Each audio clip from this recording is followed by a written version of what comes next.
Today, I'm very excited to have Gadi join me in studio. Gadi, thank you for agreeing to come. I know when we met previously, I know this is something that possibly terrifies you, and I hope it's a good experience. So welcome. Thanks, and thanks for having me. Thanks for the opportunity to chat. Absolutely. So I want to go back to studies. You're a qualified CA. You did your articles, and maybe just talk me through that journey of why CA and what made you make that career choice. Okay, great. So I don't know how I became a CA, which is always, people laugh at me when I tell, that story. And I went to varsity, studied finance and accounting, and it was always, become a CA. There was this kind of idea at UCT that was, the prize. Eventually kind of progressing through the years, you're applying for honours, suddenly you're in honours, and obviously there's a lot of hard work that goes along the way. Did you ever fail anything during that? I didn't. I was very fortunate. I think I did just enough at each stage to avoid failing a course, which I think helped me quite a lot. Yeah.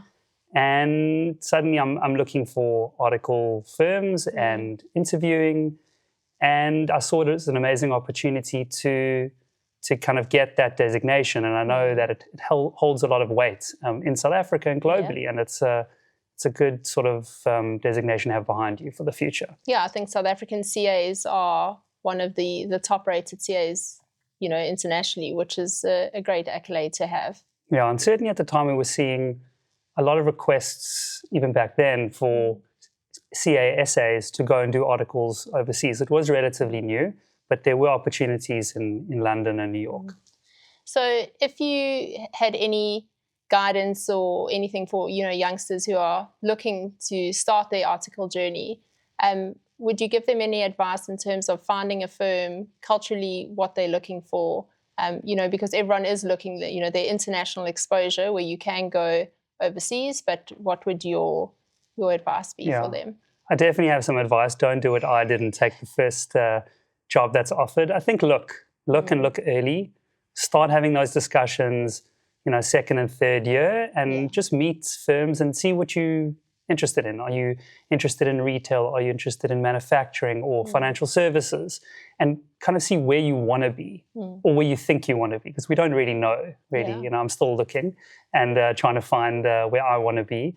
But I think having more conversations kind of gives you that insight into what other people are doing and what opportunities are there, whether you want to stay in South Africa, whether you want to go abroad during your articles.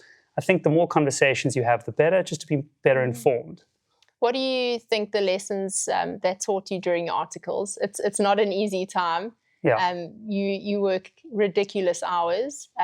What do you think were some founding lessons that have now, held you in good stead going forward? So I think the big change and a big lesson learned is working in teams and on other people's schedules. Because I think at varsity, we were very much on our own schedule, own time. We were, okay, I'll study when I can. I'll get this done when I can. This subject can wait. And you're kind of managing your own workload. Yeah. Whereas articles, you get in there, you're told, here, 2 weeks, go to this client, get this done by this date, and there's no choice. We have an audit deadline. Go and get it signed off. So I think working with teams, leaning on your seniors and working under other people's deadlines. I think that was a huge takeaway. And working under immense pressure, because you come in, you're at 23, 24, and suddenly you're working on a giant listed audit.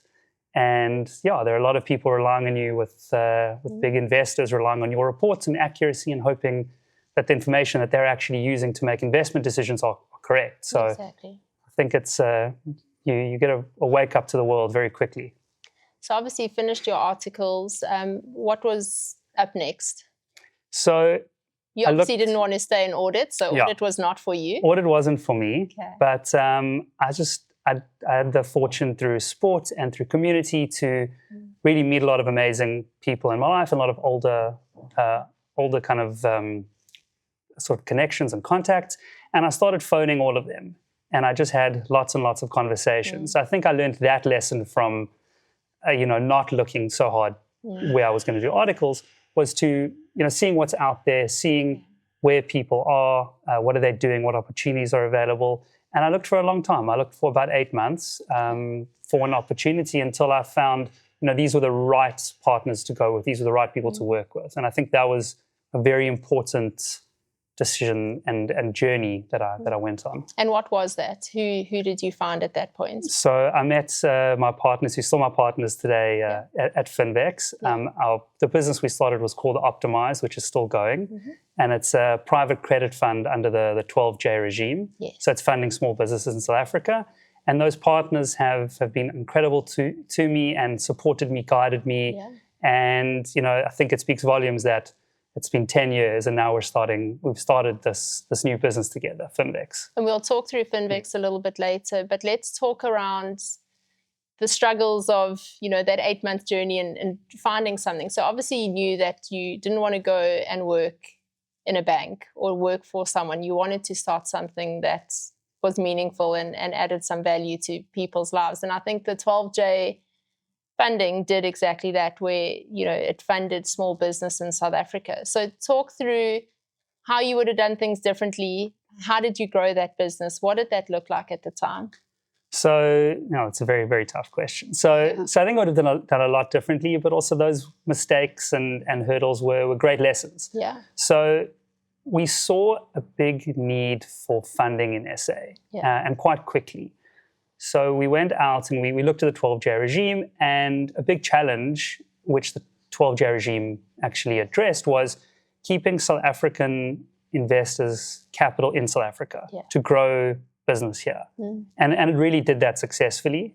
And what we saw was that the capital that was remaining, there wasn't a defined use for that capital. Where is it going? What jobs is it creating? And just ultimately also, what are the investors getting for that cash? So we came up with an idea to identify investments, good entrepreneurs who either had maxed out funding, couldn't get access to additional funding, but needed cash for growth. As you know, growth takes a lot of cash. And we matched that. So I think, that is something that we saw quite early on, was the challenge of funding in SA. And I think something would have done differently was been a bit, I suppose, louder in the market about what we were doing.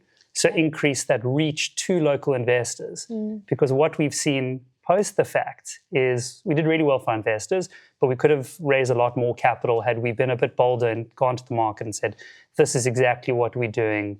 I think backing ourselves a bit more and telling that story through more diverse marketing channels. I think 12J at the time was new, so people didn't know what it was about. And I think that's, people are hesitant generally in South Africa to invest. So when you come with a new product, they're even more hesitant to invest in it.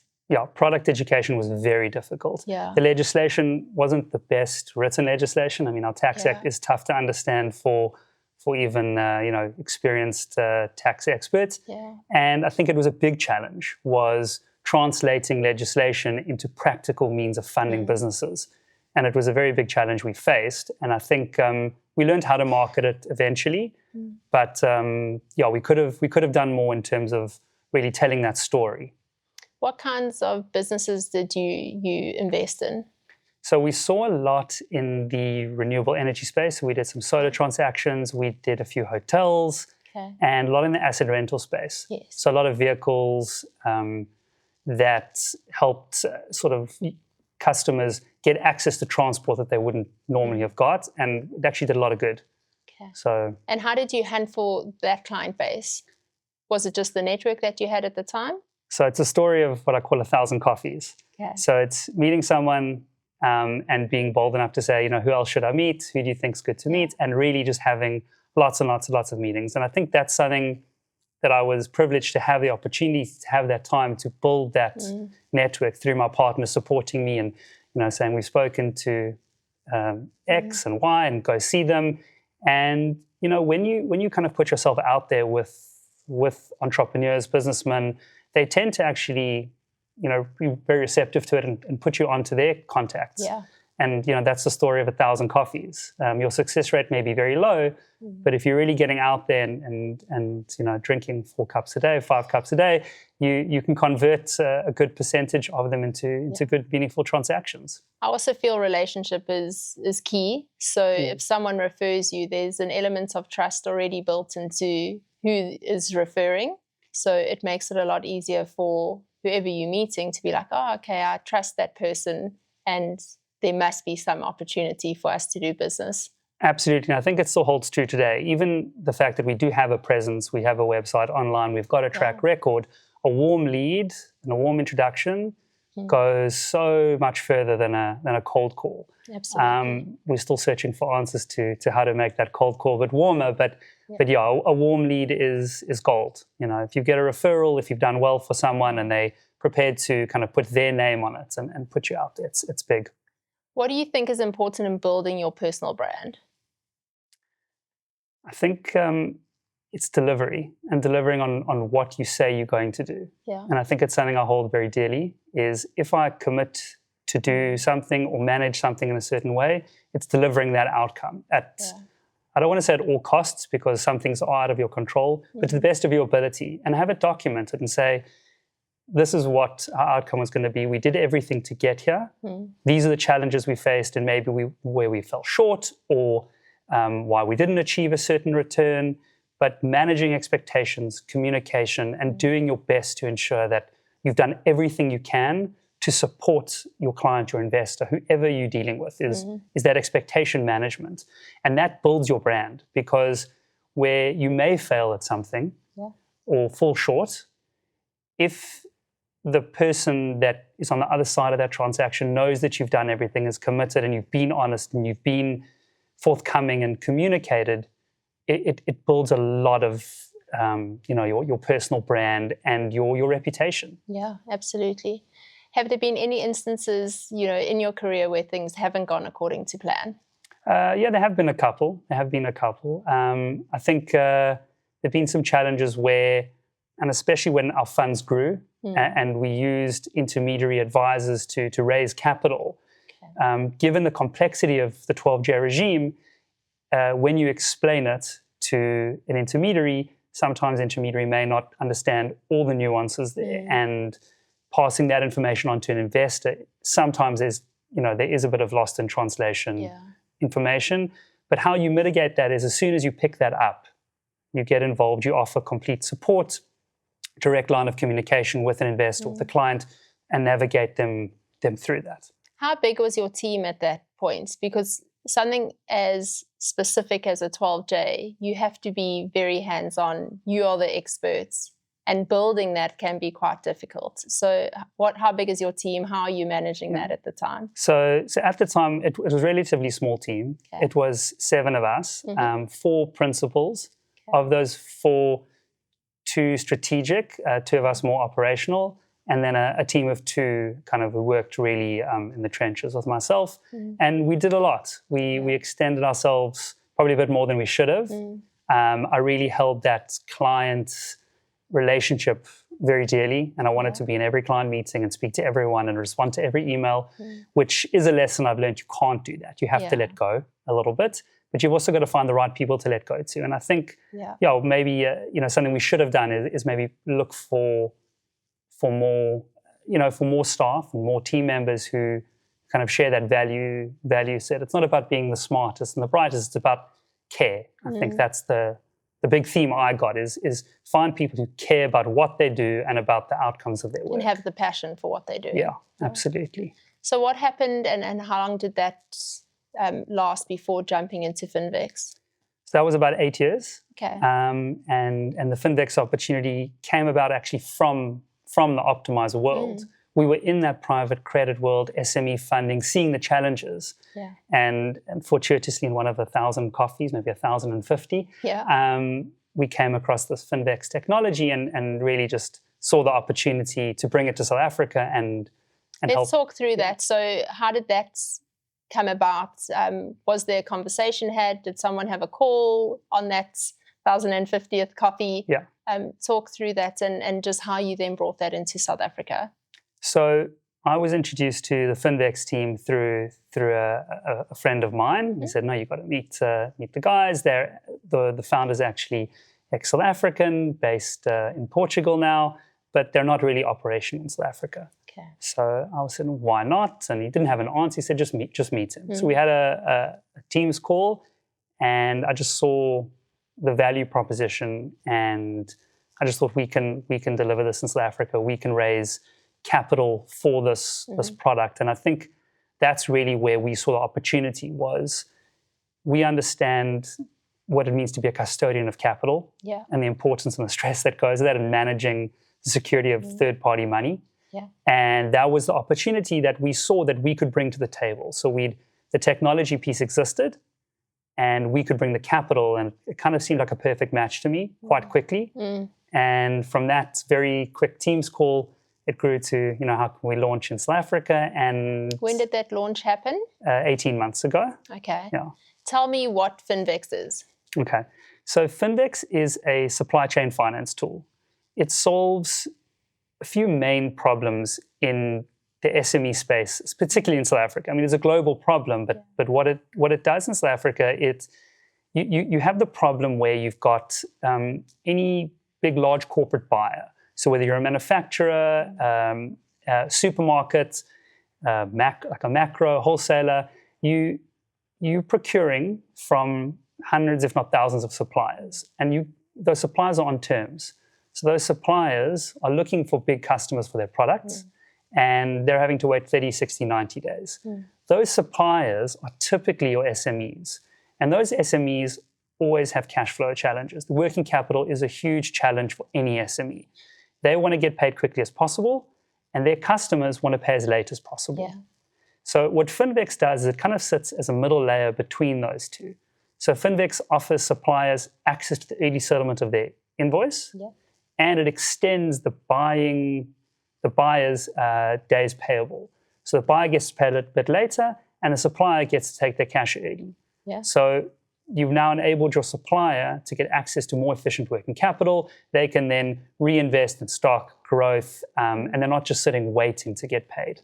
Is there any specific industry where you felt has been easier to enter into?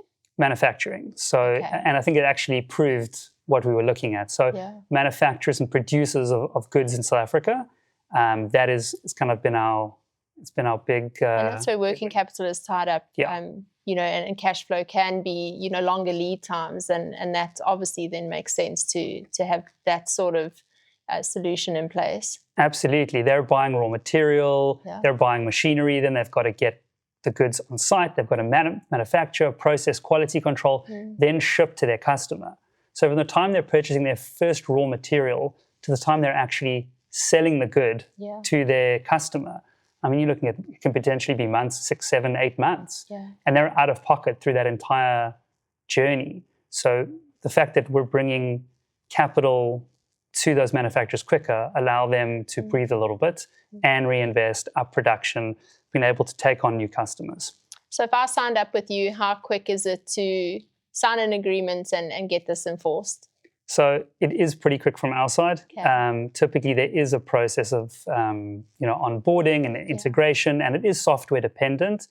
But for example, for Xero, we can have you up and running in a week. If the buyer is keen to have us involved, we can be really quick. Can explain how it integrates into the accounting system?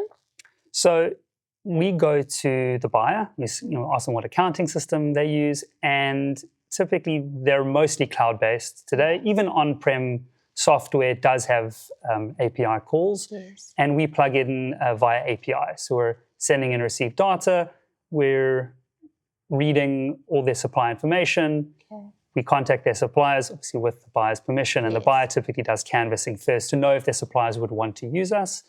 And the supplier interacts, and our technology talks to the buyer and updates their accounting system. So we've got a beautiful audit trail.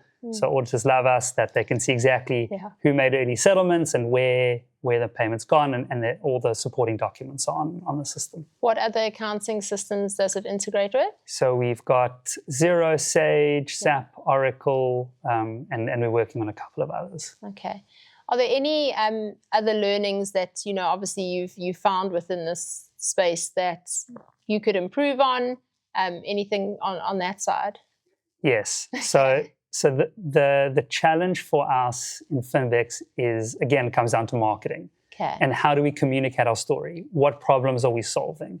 What message are we conveying? And who is our target market? A big challenge for us was our clients are corporate buyers. So your manufacturer procuring or your supermarket procuring goods, but the users are their suppliers. Yeah. So what message, what's the message we're trying to get across and who we're talking to? And I think that took us a long time to kind of figure out. So yeah, that is something that's been a challenge, is who we're talking to. Yeah. We know we're helping both, but what story are we telling? And obviously papaya and data privacy, that's all key. How have you integrated that into the platform to ensure that there's compliance on that front? So the data privacy, there are lots of tools out there when you use AWS. So you're using Amazon, they've got beautiful built-in encryptions, and you want to make sure those layers are all covered. And there really are a lot of accessible tools to ensure that you are compliant to the highest required level. And with papaya, it's a challenge. But the really nice part is that all these suppliers have an existing business relationship with their customer, who is our client. So the customer is engaging with their suppliers on a one-to-one basis, saying, would you use this? This is who they are. This is what they're doing. And if the supplier says no, we don't contact them. So there is an existing business relationship which takes care of papaya. Obviously, with a business like this, scalability is something that you're now looking towards. So, you mentioned about communication to the market and what your messaging is, but now you get your messaging right. And how do you scale this business? Because you still need funding from your funders, and then growth in terms of people on the ground, all of that. Do you want to talk through that and how the business has transformed in the last 18 months? So again, another very tough question there. Yeah. I think what's nice about our space is kind of the self-fulfilling prophecy. So when you're small and you're getting your first client on, and you're bootstrapping this and having one or two private investors funding a specific client, funding's expensive, it's difficult to raise. But as you start bringing on more and more clients, you start to diversify your book. So you're spreading your risk, which means you can bring on more investors, and it's more palatable because there's a lower credit risk, because you're looking at the risk of default of multiple different, call it corporate buyers. And as it's growing and as you're bringing on new clients and buyers, you're actually de-risking your book. And yes, you've got the challenge of raising capital, and behind there's always a lag. But given that it is a bit of a long sales cycle, you identify the client, you can see that there is appetite, and you can bring on capital to kind of match it. So what is that lead time generally? It depends on the size of business. Okay. We've had some clients, as actually recently as last week, there was a phone call and we got approval within a week to launch, and we should integrate next week. So do you then go back to your funders and say, this is what's come about, we need X amount to come into the business so we can fund this in the next working capital cycle? And I think we're very fortunate to have really agile funders who can move quickly.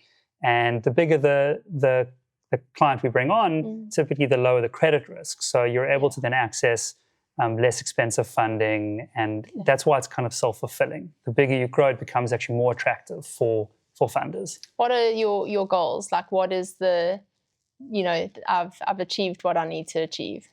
I think we're still finding those. What we've seen is there's a problem that exists, and we can solve that problem on quite a wide scale.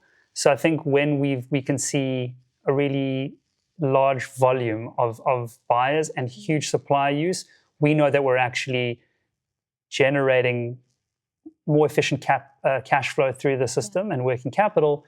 And from that, we're actually doing a lot of good for the economy. And I think that's kind of the really nice part of the story, is that you're stimulating growth. And that's kind of, I wouldn't say a goal, but I think to be able to solve a problem that exists in your home country is it is one of my goals. It almost sounds too good to be true in a way. So when you've engaged with clients, have they been a little bit skeptical to say, like, Is this as good as it sounds?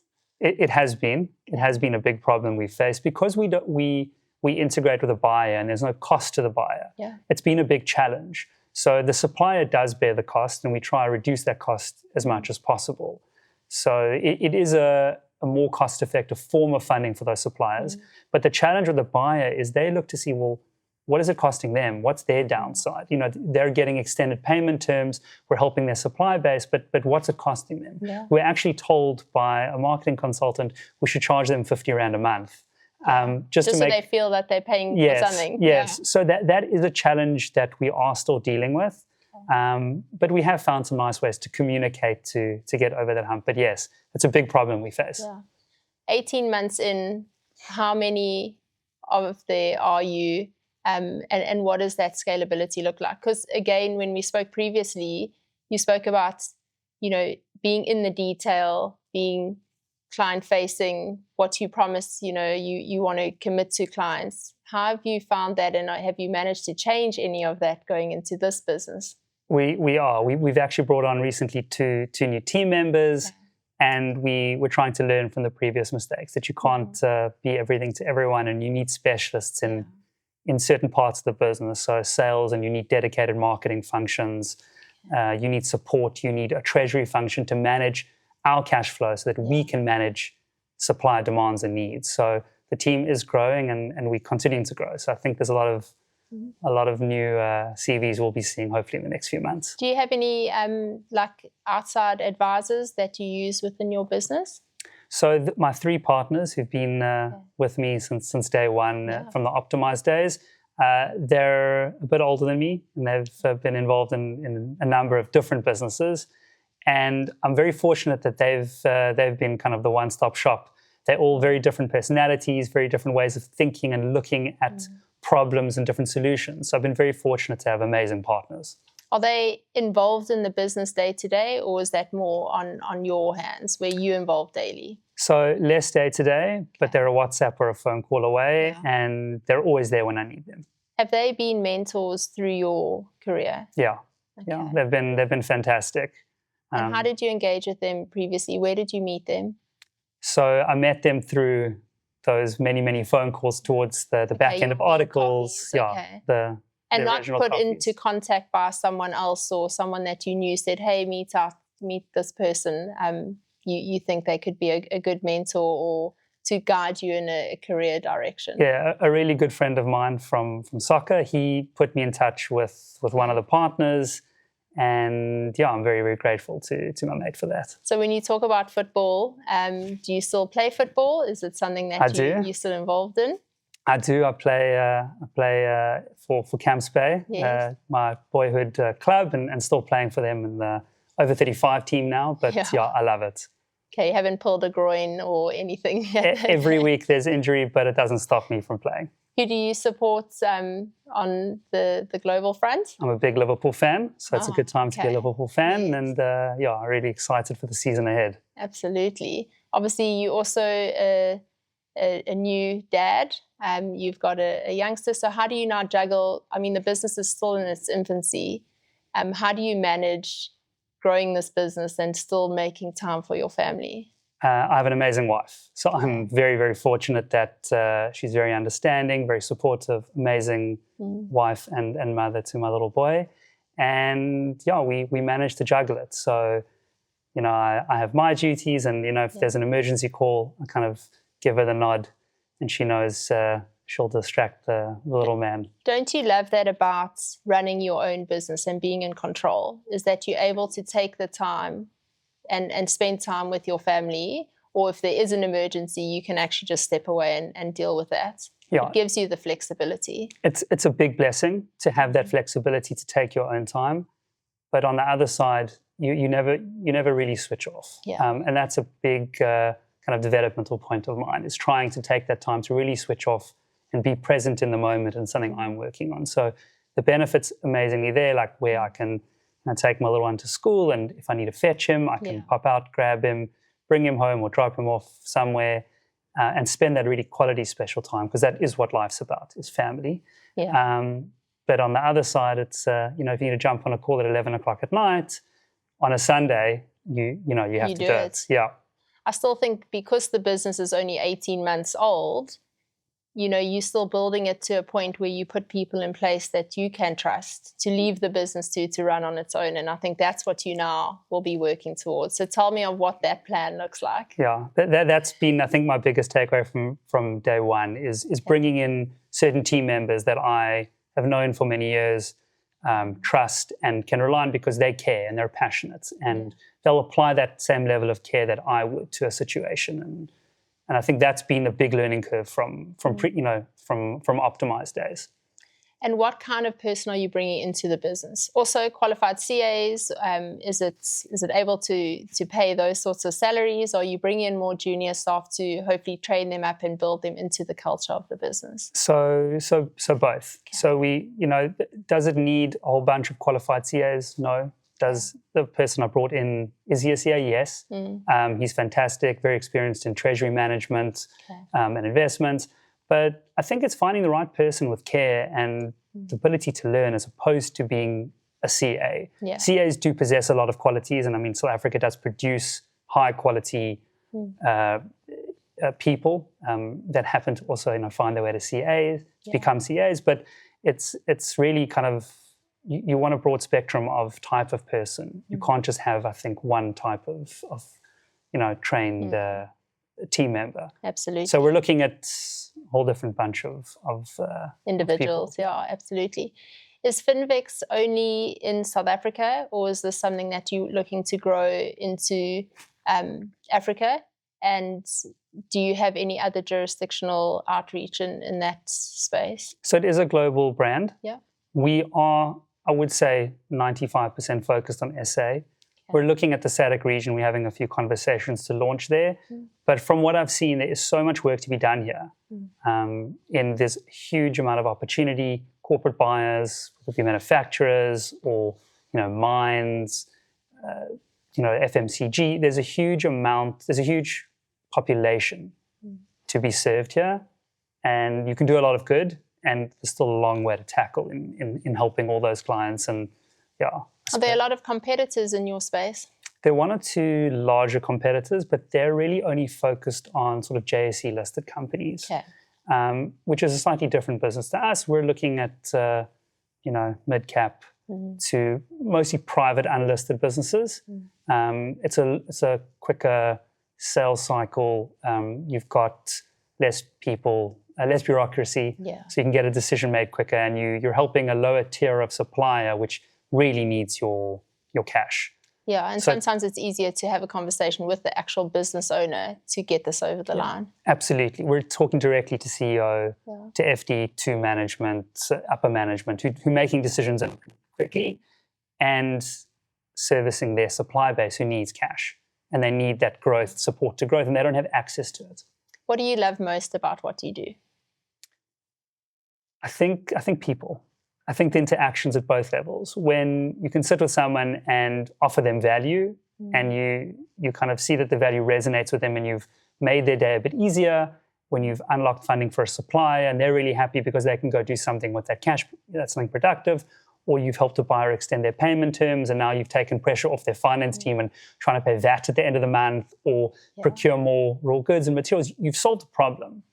And I take a lot of satisfaction out of that. Yeah, it is great. I think maybe that's the CA in me, is looking for how to solve problems. Exactly. What do you not like the most about what you do? Maybe when you do hit the bureaucracy and the frustrating sales cycle to when you've had a good interaction and really getting that over the line. I think that's the most challenging part, is pulling that integration over the line, putting the authorization to proceed over the line. I think that, maybe the legals, the documentation, implementation, I think that is the most challenging part, because it's a lot of a sort of, part of maybe my struggles. I like the people, I like the engagement, but when you're now deep in paperwork, that's I think maybe the struggle I have at work. Yeah, one of the things that we speak about of growing a business is being told no. And sometimes it's difficult to be told no, every single day. and then finally you get that win. What keeps you motivated? I think that win. Okay. And again, well over 1,000 coffees, probably a few thousand now if we look at the real numbers. Something tells me you really like coffee. I do. You can see that. Yeah. And I think it's those wins. It's those wins which are really fulfilling.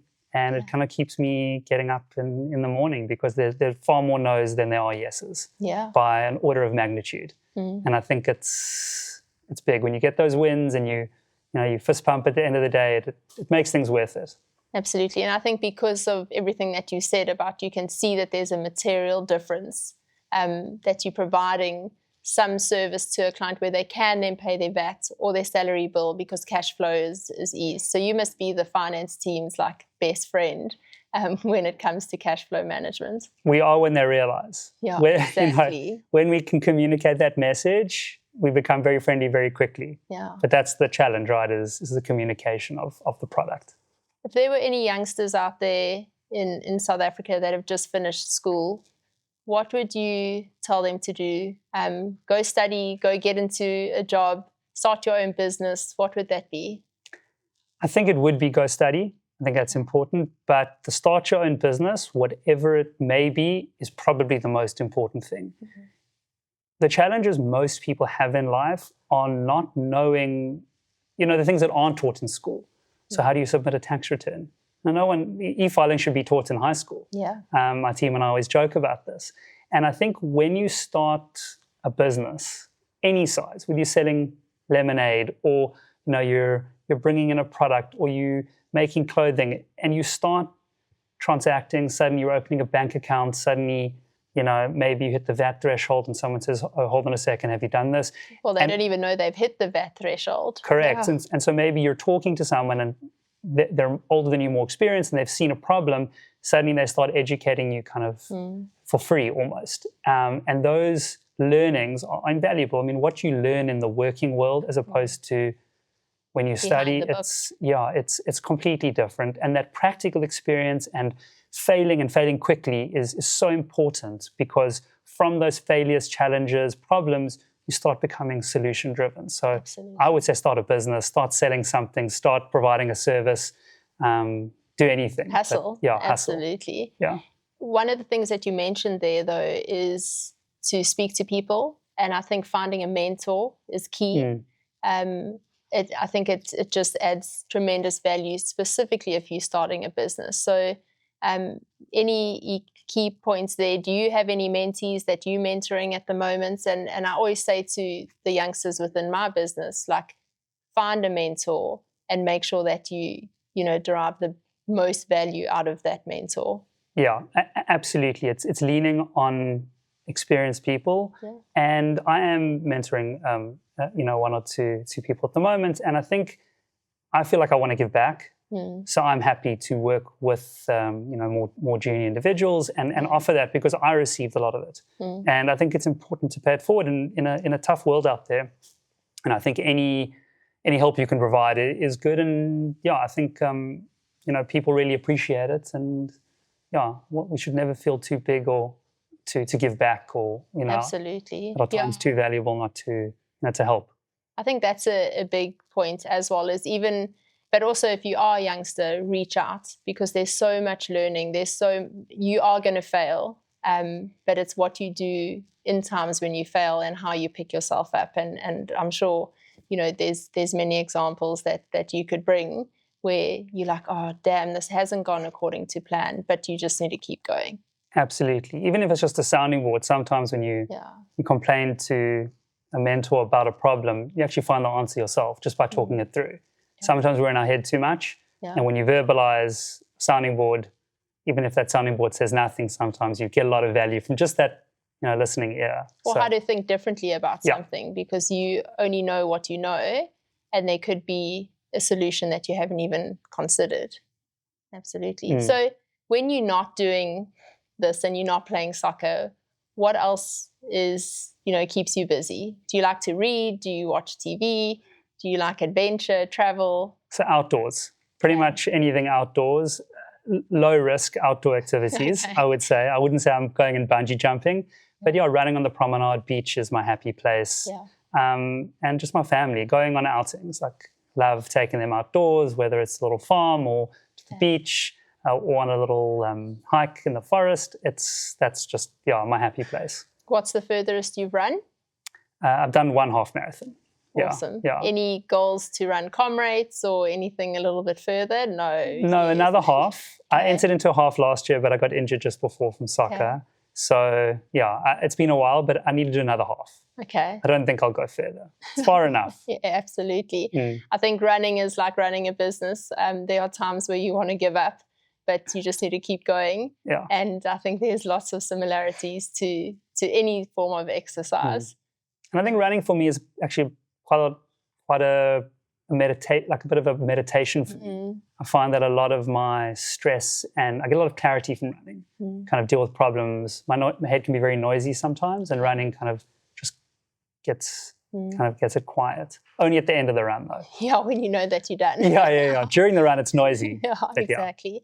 I think that's an important thing that you talk about, is being a well-rounded professional, actually, or business person, is that you can't throw everything into work. You have to make sure that you make time for, your mental well-being, and running is your outlet. And I think that for anyone who is listening, like, you need to make sure that you have balance in life. Yeah, and I think it's a return on time. It's a metric that we don't really measure, especially, CAs, investment professionals. You don't measure your return on time. So forcing work at parts of the day where you're just not productive because you haven't, worked on self-care and your own, own activities that may seem unproductive. If you take time to care about yourself, you actually make your productive time more productive. And Absolutely. I think it's a very big takeaway that I can kind of give to anyone out there looking that maybe works too hard and doesn't look after themselves enough. Love that. I think that's a key element to the purpose of life and what we're trying to achieve. So, Gadi, thank you for coming in and having the conversation with me today. Really appreciate it. And I look forward to hearing Finvex grow and having you in studio again soon. Thanks so much. I really enjoyed our time.